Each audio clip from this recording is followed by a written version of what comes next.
Welcome to the Envision Rise podcast. I'm Stacey Hagerty, your host and Vice President of Equity and Inclusion for Envision Rise. Joining us today is Ahmad Burse, and he is the corporate coach for veterans at Burse Creative Consulting. Welcome, Ahmad. How are you? I'm finding yourself. I'm doing great. Let's dive right in. First of all, why don't you tell our listeners about yourself and then tell us about Burse Creative Consulting? Well, my name, of course, is Ahmad Burse, and I spent 23 years in the United States Army, and that kind of was my formative years on how I work with people, how I just really interact with others. After doing so, after I retired, I was a teacher for a few years, and then I went into the federal government and the equal employment and opportunity realm. And for the federal government, the EEO program is the basis for the diversity, equity, and inclusion and accessibility programs throughout the federal government. From there, I decided to help and assist veterans in their transitions by becoming a corporate coach for veterans. And that's what I do right now. My goal is to just assist veterans in their transitions because veterans have unique challenges, and who else better than a veteran that's kind of been in their shoes to assist them getting them to their next step.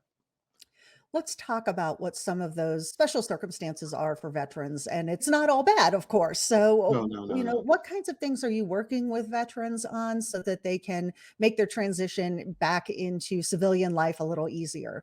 I think some of the greatest challenges for veterans is transfer. Well, upon leaving the military, a shift in identity. And I know it sounds odd, but to no longer being a soldier is not a career, it's a lifestyle. And leaving the military and that lifestyle change, you losing your title, that can be a little bit overwhelming. So that's a challenge in itself, just trying to find viable employment. I think from the veterans that I've worked with and spoken with, sometimes they kind of don't realize the value they can bring to an organization. And because they don't know how to articulate the transference of those skills, just assist them in that.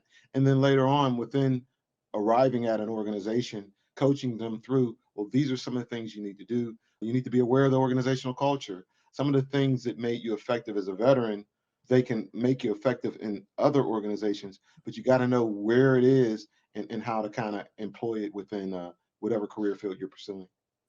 Yeah, I know from my perspective, it seems like you get that DD 214 and not much else when you leave, that it's sort of kind of almost this void that you go into for a little while. You said the DD 214, and for those who don't know what a DD 214 is, upon exiting the military, the DD 214 is a document that has all of the major accomplishments you've had, things that you've done. It just has a lot of different information, and you need that DD 214 to apply for things like benefits and things of that nature. But I laugh because it's like the DD 214 says that I'm done. It's like you get it and you like wave it around like, hey, I don't have to deal with you anymore.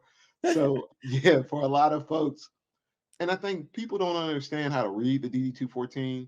There's a lot of information on it, like as to what would the circumstances from you transitioning. That's a part of it also.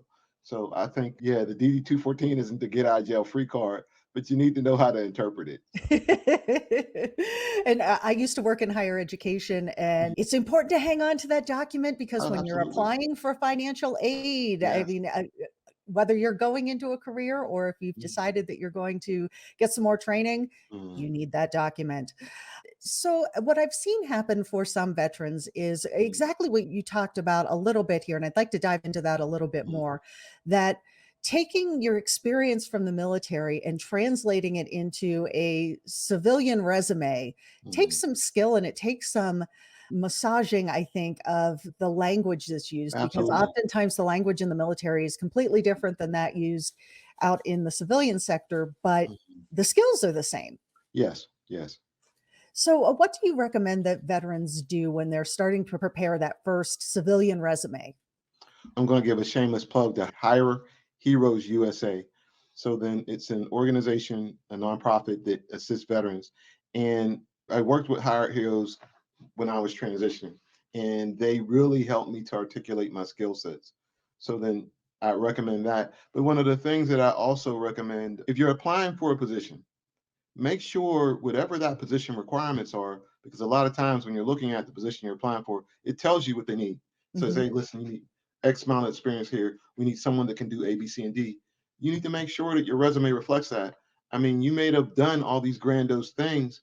The person who's reviewing that resume of yours to see if you're, a viable candidate doesn't care about all that. They Mhm. want to know that you can come to this organization and, you can meet the requirements within this and be effective. Sometimes when you're submitting an application for employment, less is better. You don't need to have all that, because someone's not going to sit there and read through that. Okay, you joined the army in this time, then you went to this, and then you done that. I think sometimes veterans forget that, and I think they need to learn how to take out that military talk. I been on hiring panels as an equal employment opportunity person. In some organizations, they have the EEO sitting there in a hiring panel to make sure that everything's on board. And I've heard very viable candidates, very senior level persons say, oh, yeah, I led this and using all these acronyms and doing this. And it's like, oh, wow. And then they leave. And I hear the persons in the panel discussing, it's like, well, you use a lot of military verbiage. And it's like, if you can't articulate how effective you're able to do things, then how can you be a leader in an organization? It's like because the employees are going to look at you like, oh wow, we're not in the service, we're not in the Mhm. military. So I mean, there's a lot of little things that you can do, and it is a mind shift. It's a shift, but it's a necessary shift, but it's Mhm. not that bad. So I think it's really hard sometimes for employers to look at resumes if they've not been in the military themselves absolutely. and understand exactly what it is they're looking at, and they're passing up really great employees Mhm, because they're not understanding how the military mhm, experience is translating so well actually into the private sector or even into the government sector. mhm. During the interview process, what do you think candidates can do to make sure that they are kind of doing the work for the employer because we can't rely on an employer to go and learn all the military jargon, kind of walk the path with them a little bit to help them understand? And I will say, number one, I'm not going to tell anyone to do something I didn't do myself. So then with the exception of actually getting a coach to coach you through it, I would say YouTube is available. There's a lot of different resources of Veterans Affairs. There's a lot of resources available to help that veteran translate and be able to come across as effective in that interview. And I think for some people, that interview is really important. Nowadays, we're doing interviews via, Skype, not Skype. Mhm. Skype's old news, but like Skype, that was Zoom, much. Teams. Yeah, it's like so you come across in teams and just little things. I think anytime I've done something, I've gone all the way with it. So then whenever I left the military and I was teaching veterans, I tell them, hey, listen, I don't care if it's telephonic or it's a video conference. If you're wear a suit and wear the complete suit. Don't wear half the suit from the top up. Wear the complete suit, the shoes, all that. And I got pushback from some veterans like, well, they can't see us anyway. But it's the mindset. Mhm. It's interesting. I've heard the saying that people can hear you smile over the telephone. And it's true. They Yep. can hear how you communicate. And the last thing you want to do is to be in an interview and you're desperate for a job or you got these other things going on because that comes across. So, going back to your question, like how can they prepare? Practice, you got YouTube. There's plenty of resources available. I mean, if you're going for on the federal side, the Office of Personnel Management has interviewing techniques, just things that are contained within there.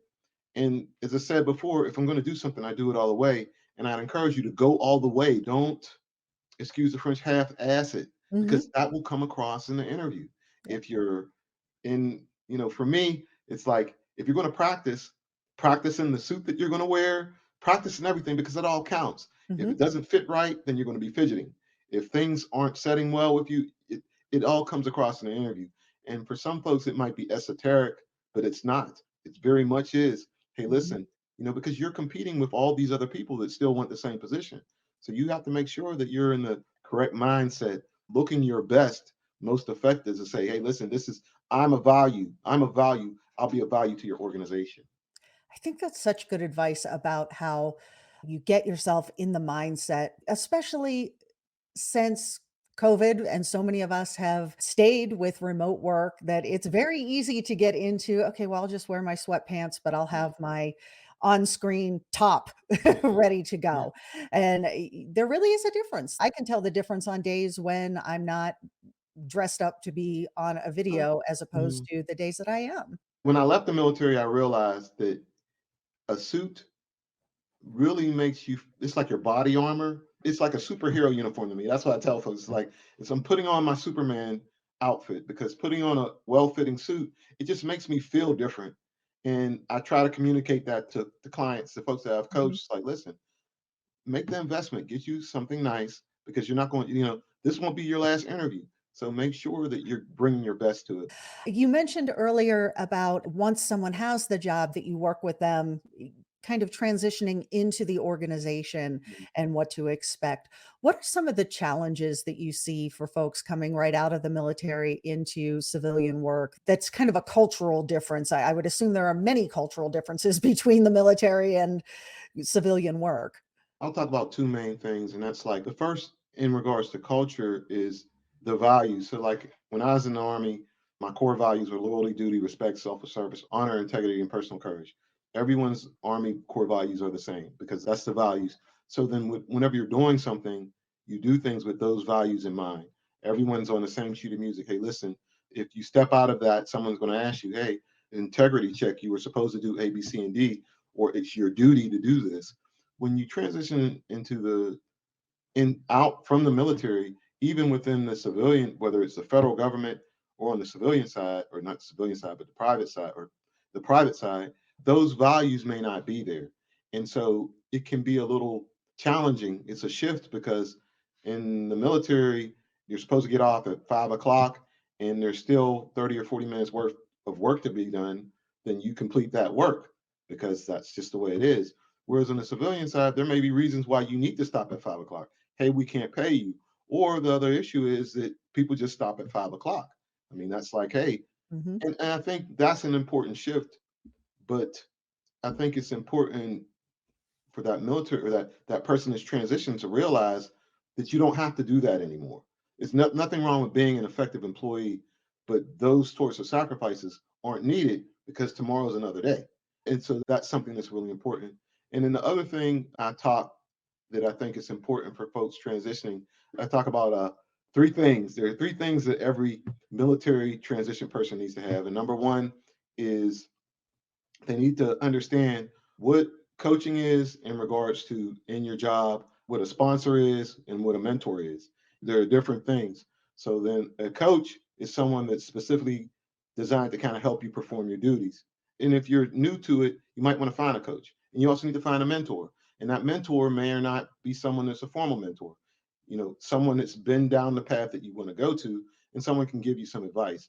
And sometimes that mentor may not be someone that you have a formal conversation with, but it might be someone within an agency that you see, hey, listen, this person's moving, they're doing these things. I want to emulate that person. And then a sponsor.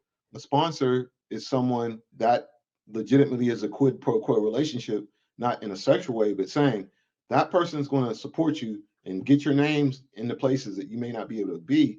Mhm. However, when they need your assistance or they need your support, they're going to be expecting that. So I think they got to understand, these are some of the things that take place outside of the military because you'll have some of those same, I'd say, persons assuming those roles in the military, but it's really different when you're not in. So yes, Excellent. that's those things I say. Let's talk about employers. What can they do to support their veteran employees? For so many organizations, it's sort of like, well, we observe Veterans Day and that's about it. What can they really be doing to help the especially newly transitioning veterans into civilian life and into the private sector that may be different than what they need to do with their employees who have never served?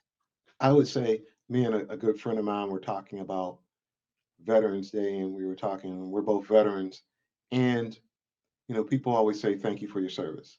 And it's like, it's grateful to be acknowledged for your service. But at the same time, do they really understand? It's like, hey, as opposed to thank you for your service, thank you for your sacrifice. Because a Mhm. lot of times veterans aren't home during holidays, they're missing things. And don't get me wrong, it's a choice. I rose my right hand, I wanted to serve my country. So then what could employers do? And I think the important thing is to give that veteran the space to grow and provide a space for them to be themselves. I think a lot of times employers don't know how to kind of, the same way you treat any other employee, you treat a veteran, just realize their services and their circumstances are different. Mhm. And that's the important thing. If there's a space for them to grow, to be effective, I think sometimes whenever you get veterans in an organization, especially when they just transition, they're a little rough around the edges because they're not accustomed to trying to get someone to do something. It's like, hey, I told you to do it, go and execute. Well, you can't talk to people like that. That's first and foremost. And the other part about it is you're creating a hostile environment because you're not willing to change. You're not willing to adapt to what's going on. So then, in giving that veteran that opportunity and maybe assigning them a coach or a mentor that they can, bounce things off of Mhm. to help them stay in due bounds, help them, stay within the lines until they are able to, get out on their own. I think that's important.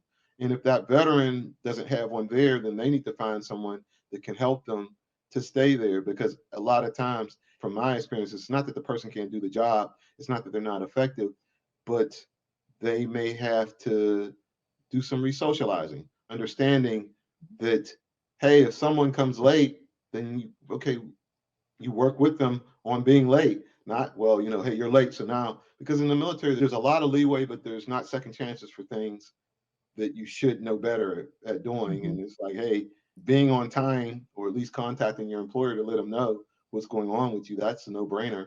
But in some instances, it's not. It's funny that you bring up the being on time piece. I mentioned I used to work in higher education, and we often hired veterans as instructors. Mm. And that was probably one of the biggest things that I saw the instructors who had been in the military struggle with, is that college students don't show up on time. And sometimes there are good reasons for that. Oftentimes there are no reasons for that. And they really had a hard time with making that mind shift into, this isn't the Yeah. military. And they really did want to go to kind of that military stand. Yeah, there were a couple of times where I thought one of the instructors was going to have them do Good push-ups. one. It's it's funny you say that because I was an adjunct instructor at a local college. I taught career development as well as information technology, and I love teaching career development because I had the opportunity. They gave me the leeway to help students like to think out of the box. It's like, I Mhm. mean, one of the exercises, it's like, I want you to write 100 things you want to accomplish before you die. And I gave them extra credit for it because I wanted to get them to thinking like, hey, listen, this doesn't, where you're at right now doesn't mean that you're going to stay there. But in any instance, I had students that were right out of high school. So they would do things. Some of them would, they try you. And one of the things was, I guess when they're in high school, they go take a bathroom break and then just walk the halls. And I'm like, so the first time I'm like, fine. The second time, I was like, listen, and I had everyone in the classroom. I was like, let me explain something to you. I don't care if you're not in this class. You're paying for this. And you have to have those honest conversations. Like, listen, if you fail this class, you're going to have to pay for this. I'm going to do my best, but you're an adult. You're not a child.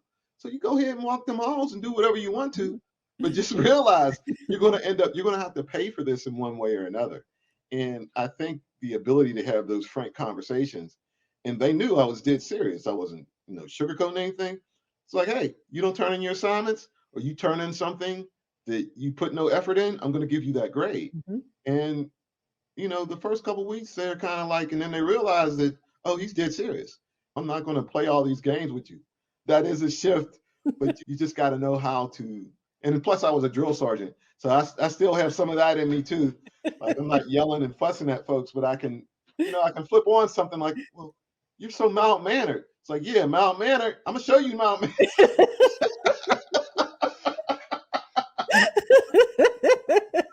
All right, that's awesome. But yeah, so So my last question is, why should organizations be actively looking to hire veterans? the reason why our organization should be actively looking to hire veterans is loyalty. So then, in this era, especially what I've seen in, is it the Gen Z reserve? I've seen candidates for employment get the job and ghost Just the gone. place they wanted to hire them. It's like, And it amazes me. He's like, hold on, so you got a job and you just, you got an opportunity. Well, I want to do something else. So then I think the thing about it is, loyalty works both ways. And if an organization puts the time in the maybe helping that veteran develop, showing them what's important in their organization, communicating that organization's values, whatever that mission statement, because that's how a lot of veterans operate. Well, what's the mission? What are we doing here? And if you can articulate to that to veterans and get them on board and help them as they process through, then you're going to have someone that's going to stay. Whether through the rough times, through the easy times, you'll have someone, and that's what you need. And you can develop that person to be a leader in your organization to take it to the next level. So that's what I would say.